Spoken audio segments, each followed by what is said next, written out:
Welcome to Studio D on the campus of the University of Oklahoma. This is Sooner Sports Pad. And now, here's your host, Shiloh Sellers. Welcome to tonight's episode of Sooner Sports Pad. I'm your host, Shiloh Sellers, and joining me are my two analysts, Sam Brown and Spencer Royce. Guys, who is making all that racket tonight? We've got a ton of Sooner fans in the audience, and they're all fired up after their blowout win over West Virginia this Saturday, so it's going to be a good time. I'm excited. And as our guest athletes today, we have OU men's tennis players Mark Mandlik and Mason Byler. There you go. Now, later on in the show, our Meredith Mulkey will give you an inside look at a former Sooner softball player's trip to the Olympics in Tokyo. And after that, Sam and I will dive into what spring sport we are most excited for. The Mountaineers had a long road trip home after losing to the Crimson and Cream 52-14. After punting on their first possession, the Sooners heated up, scoring on their next four. That's when the unexpected happened. In its celebration lap, the schooner took a turn a little too tightly, and it tipped over. Hey, don't worry. All people and ponies involved were okay. Now the boys stole back the spotlight with a blocked punt by Brayden Willis in the third quarter, which Austin Stogner recovered for a touchdown. After that, there was no looking back for the Sooners. The Speed D continued to do its thing, holding West Virginia to only 51 rushing yards and 242 offensive yards compared to the 704 yards they got in last year's matchup. That's a huge difference. I was so happy to see the boys play at home. I'm sure you all are too. What stood out to you on Saturday? I mean, offensively, not really surprised. Lincoln Riley has dominated on that side of the ball since he took over here at Oklahoma, and there's a reason why people are starting to call him the quarterback whisperer. If you don't believe me, just look at what Jalen Hurts did on Saturday. Oklahoma had 562 yards of total offense against the Mountaineers. Jalen ran or passed for 381 of those, over 2/3 of their total yardage. 316 yards and 3 scores through the air, 75 yards and 2 more on the ground. The senior had 8 completions of at least 20 yards and finished with 1 incompletion on the day, which was a drop. So almost a perfect day for Jalen. He also posted the second highest passer efficiency rating ever by an Oklahoma quarterback. He's already shown that, he's an improved thrower. Yeah. And now he's actually going through his progressions better, reading the defense better, and he is right back in the thick of the Heisman race where he belongs. Seems to get better every week. Yeah. Every single week. But I'm going to stick to the defensive side of the ball. And last year, a lot of the times the defense ranked in total defense outside the top 100. They moved into the 80s. But the same story was the talent was there, but the execution just didn't seem to be. But this year, in all of Division I football, the Sooners rank in the top 30th in total defense. And a huge reason for the success has been the play of their safeties. Delaware Turner Yell and Pat Fields were the second and third leading tacklers on the OU defense, trailing only midseason All-American linebacker Kenneth Murray. Turner Yell plays extremely smart defense, and this past week against West Virginia, he had 7 solo tackles and clamped down on anybody in his path. Pat Fields also ranks the top 4 on the team in sacks with 2 total. That's extremely impressive considering the uptick in sacks the Sooners have had this year. Now, I don't think OU has had amazingly consistent safety play since a man named Tony Jefferson, and he's an amazing athlete, an amazing football player at the NFL level. But this new tandem the Sooners got, phenomenal. They keep getting better, and the Sooners defense as a whole has been great this year. Great things from the defense. Yeah, a lot of different parts of the team just rolling right now. Well, Sam talked about him. Now let's hear from Jalen when Sooner Sports Pad's Kelsey Bickerstaff caught up with him earlier today. Bickerstaff here with quarterback Jalen Hurts. Jalen, you completed 16 of 17 passes this weekend against West Virginia. How important is that efficiency to you? I think it's one of those deals where you just got to prepare, trust everything, trust the people around you, and go out there and execute.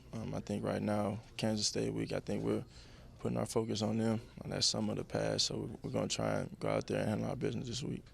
How have you seen yourself develop as a passer over the season? Just steady steps. Like I said, it all goes down to execution, trusting what the coach is saying, and the great players we have around. So just playing together, playing together football. What role has Lincoln Riley played in helping you find the little things to improve on in your game? Like I said, it's all comes back to executing. Executing what he calls. Back on the road this weekend against Kansas State, another 11 a.m. game. What challenges do they pose as a defense? I think they fly to the ball. They're really fast, very disciplined. So we got to be prepared for them. OU volleyball extended their home winning streak to 8 Saturday when they swept the Texas softball did a little sweeping of their own in their game against North Texas. Spencer, Sam, break down these two matchups for us. Yeah, I mean, if you talk about volleyball, you've got to give Lindsey Gray-Walden a ton of credit in the way she has turned this team around. Last year, the Sooners won 7 home games. Like Shiloh mentioned, they just won their 8th straight at McCaslin. Yeah. 8th straight. That's pretty good, Fantastic. I would say. Sooners jumped out to a 2-set lead over Iowa State and never looked back as they downed the Cyclones in 4 sets. The Sooners have done a great job this year at dominating the service game, and they kept that going against the Cyclones, tallying a season-high 10 aces. And Kylie McLaughlin, I mean, she racks up double-doubles like their Social Security checks, 37 assists and 10 digs for the junior. That win bumped the Sooners to 13-5 on the season and 5-2 in conference play. Now they've got a couple days off. They travel this Saturday to Texas Tech to take on the Red Raiders, but they're rolling at the right time right now. Definitely a spike in wins this year. Yeah. I got Sooner softball, and their fall schedule has recently gotten underway, and they look as hungry as they've ever been before, and that is so scary for the rest of the nation. OU took on North Texas last week and demolished them with a final tally of 13-0. Yikes on that one, right? Yeah. Lindsey Elam, the sophomore catcher out of the beautiful city of Chickasha, Oklahoma, blasted a grand slam, and Kinsey Hansen hit a dinger as well. Familiar faces also lit up the dish as Grace Lyons with 3 for 4, and Jocelyn Alo had 2 hits of her own. Now, as the years roll on, this Patty Gasso-led squad is hungry at the dish, complete in the field. They make it to the Women's College World Series every single year, and I think it's going to happen again because this team is incredible. They just reload every single season. Great stuff in softball. Well, women's tennis, excuse me, had so much fun last week that this week 2 athletes from men's tennis decided to come check out the show. We'll hear from them after the break.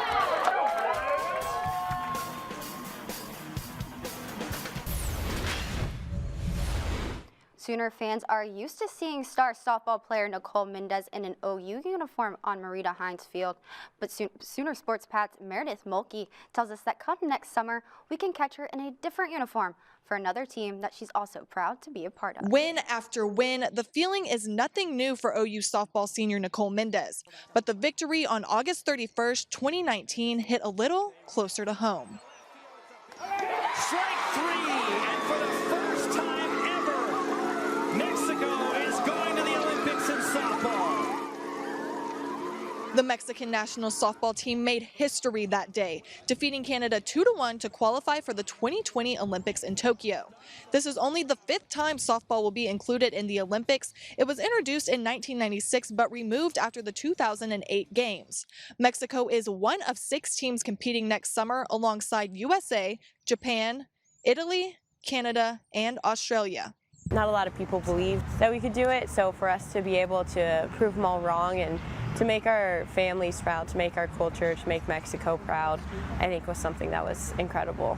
Nicole was enjoying a little break from softball for the first time in a long time when she decided to try out for Team Mexico this summer.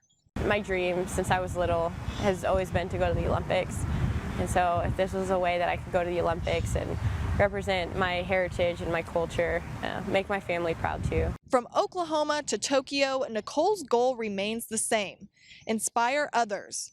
Using her passion for the game and the platform it's given her, Mendez understands the global impact she can have. I know it's not just for me, and like I said, it's something bigger. Doing it for my teammates, for the little girls out there that love this sport and that want to see it grow, and not only here but around the world too. Nicole is one of the few players on her team competing both collegiately and nationally, but she hasn't lost focus. We're excited to get to watch her, and like, how cool is that? Like, we're playing with a future Olympian, and she's kind of just brought this whole energy of like, while she is going to the Olympics, she does like to remind us like she's with us and her priority is like us. She wants to win a national championship with us. Nicole isn't taking her opportunity to be an Olympian for granted.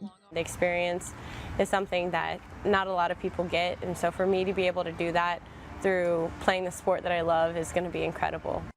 Going for a natty and the gold, Nicole Mendez's final year as a Sooner will be one for the books. You can catch her and the rest of the Oklahoma softball team in a season of redemption this spring, and then watch the Mexican national softball team in the 2020 Summer Olympics in Tokyo. Meredith Mulkey, Sooner Sports Pad. One of them finished their freshman debut in 1911, and the other is a 5-star recruit from Florida with tennis running through his veins. Help me give a warm welcome to Mason Byler and Mark Mandlik. Thanks for coming on. All right, first things first, Mason, you played a huge role on the team your freshman year. What did you learn from that, and what are you taking from that experience into this upcoming season? Yeah, I learned a lot. I think the most important part was just being a part of a team for once. Growing up in tennis is just a singular sport. You're just by yourself. So being part of that team last year was really something special that I'm looking forward to doing again. That's awesome. Yeah, meanwhile, Mark, you're the new guy on campus, the freshman. First of all, how are you adjusting to life in Norman and life as an Oklahoma tennis player? It's a little tough because I was online schooled in high school, so I didn't go to classes or anything. That sounds nice. So that sounds pretty nice. it's a big difference, but I'm time managing pretty well and it's going pretty good. There you go. Well, first home tournament is this Thursday. What should fans expect from you guys your first day out? I expect a lot. So I expect some really good tennis, I think. It's our regionals, so there's going to be a lot of different schools out competing hard, and we're going to be right there with them. Yeah. What about the team? What can we expect from the team this year? A lot of energy. Yeah. It's going to be fun. Awesome. Shiloh's got an audience question for us. Yes, I'm here at Kennedy, and she's got a question for y'all. So I know you're a freshman. What's your favorite place to eat on campus? I think I got to go with Tea Cafe. Yeah. Nice. For sure. That's a fantastic thing. Wish they were open on Sunday. Well, guys, that's all the time we have for now, but don't go anywhere because Sam and Spencer are going to face off when we return. Thanks to our cornerstone television partners, OU Medicine, Anheuser-Busch, OU Extended Campus, and our community partners, Landers Auto Group, Devon Energy, Coca-Cola, and OU Medicine. Welcome back. It's time for Faceoff. Make sure to pay attention to whoever you want to win because you're going to get the pick at the very end. All right, Spencer, you have yet to win one. Are you feeling good tonight? Maybe hopefully this is a week. Hopefully this is a week, right, guys? Well, we're going to see, and we're going to start right now. So, for your first face-off question, which upcoming sports are you excited to get started? All. I mean, I think there's a lot of sports that right off the bat have championship potential, but one group that I think could fly under the radar and exceed a lot of expectations is the men's basketball team. I mean, if you look at that preseason poll, the Big 12 preseason poll, the Sooners are ranked 8th out of 10. I'm sorry, but that's an absolute robbery. There's a lot of new faces on the team, I know that, but there's also a really good mix of veteran leadership. Christian Doolittle has improved each of his first 3 years at Oklahoma and should benefit from being the guy on offense. Harrah's own Brady Manick could have a breakout season if he shows more consistency on the road. And I don't know about you, Spencer. I'm a huge fan of Jamal Bieniemy, the sophomore guard. He's going to be put in the backcourt with the 4-star recruit Davion Harmon, and the Sooners brought in another 4-star player from Las Vegas. That's forward Jalen Hill. And last but not least, you can't forget Lon Kruger, in my opinion, the most underrated coach in college basketball. He's steady. Oklahoma fans will get their first glimpse of this team next Wednesday, October 29th, against Southeastern Oklahoma State. I think they're going to be really impressed with what they see from this team this year. I think the great thing's going to happen from Sooner basketball this year. The team I'm going with, the sport I am most excited to watch this coming spring, all they do is win. All they know how to do is win. It's the women's gymnastics team, and they are incredible. Now, this team led by KJ Kindler, the absolute juggernaut, has been the most impressive women's Sooner team and maybe the most impressive team across all sports here in Norman over the last few years. The defending champions of the gymnastics world have to wait until January to get the regular season underway, but I cannot wait to watch this team, a team that includes sophomore standout Olivia Trotman, junior leader Anastasia Webb, and the best collegiate gymnast to maybe ever do it, Maggie Nichols. Now, it's Nichols' senior year, and she's going to want nothing more than to get a 3rd ring for that hand, which, I mean, that's just incredible on its own. Everyone should be excited for another season, a season that's going to be filled with records, accomplishments, amazingness, and I think another national championship. So that's why I'm pumped to watch women's gymnastics. Everybody else should be. All they do is win. Who doesn't love a winner? That's true. Me too. Okay, guys, I'm here with Kennedy's friend, Kennedy, and she's got your next face-off question. Do you think the Thunder will make the playoffs? Do you, Sam? It's a tough question. You know, do you? There's a lot to like about this team. There's no doubt about it. But I think this year is just kind of going to be a reloading year for Sam Presti in Oklahoma City. It's tough to say. I mean, look at the pieces. Chris Paul and Shai Gilgeous-Alexander, the backcourt I love. Steven Adams might be the toughest dude in basketball.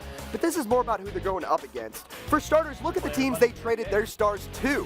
Kawhi Leonard and Paul George might be the best tandem in the NBA. And Houston's duo of Russell Westbrook and James Harden isn't that far behind.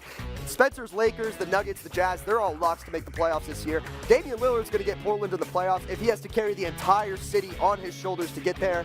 I can't count out Steph Curry and the Warriors until I am proven otherwise. And for that last spot, I can't pick against Luka Doncic and my Dallas Mavericks to take that last spot. See, I do like this Thunder team a lot. I'm not going to lie, and it's a harsh reality, but this Western Conference is just so loaded this year. This next year, they've got a shot, no doubt about it, but just a little too deep this year.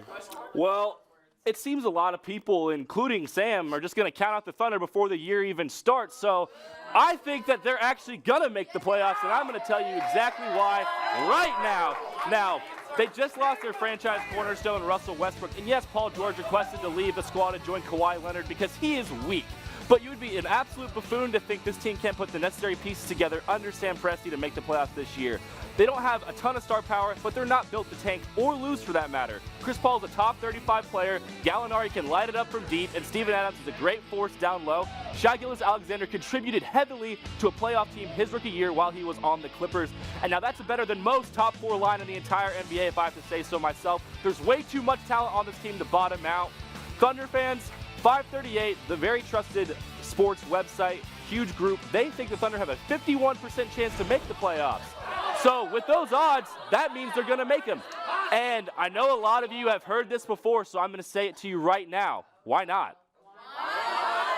By the way, I don't know if you noticed, but neither one of us mentioned the person who's actually coaching the Thunder. Yeah. I was letting that one slide. I don't think Spencer wanted to bring that one up. The coach of the Thunder has made the playoffs every year as a head coach. Has he really? That's a brilliant stat. So there you go. Trending towards Thunder playoffs. fans feel about that now. It's probably a little different. All right, so far we've been very factual. Now I want to see you go viral. Show me your viral videos. All right, there are moments in college football that I don't think any sport can replicate, and my viral video today is going to be one of them. I love what this lineman from Sanford University did to honor his stepdad, who had no one to carry his name. Get your tissues. Hey, you know how much I love you, right? Yeah. And how I always, treasure the time I have with you. Yeah. Now you're my world. I got my last name changed. I'm now George Grimway Musto. Look at my jersey. At center, number 75, Brandon Loftus.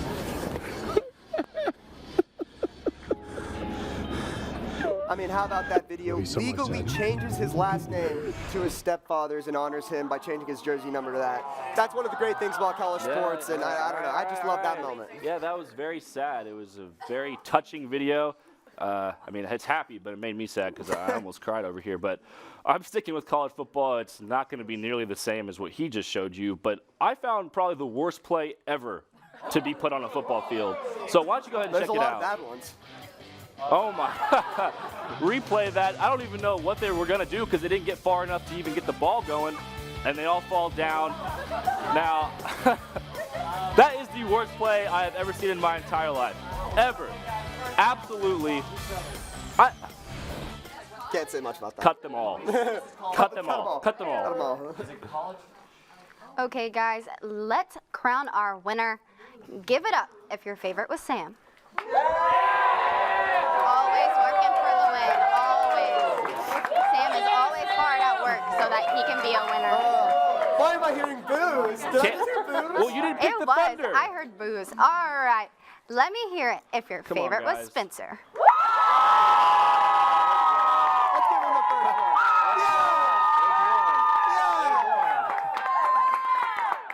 Congratulations, Spencer. You have won your very first Welcome to the face-off. club. Welcome to the club. Man. There you go. 4 weeks too late. Took you long enough. Well, last week they channeled their inner Cookie Monster. This week, who knows what will happen? Stay tuned to find out. Looking ahead this week, on Wednesday, Sooner softball will host Crowder College. Then soccer will play their Bedlam battle in Stillwater on Friday.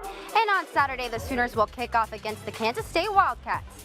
And a few hours after that, you can catch volleyball in action against Texas Tech. Alrighty guys, it's time for the challenge. Alright, this week we are playing Blue Cup, Won the Blue Cup.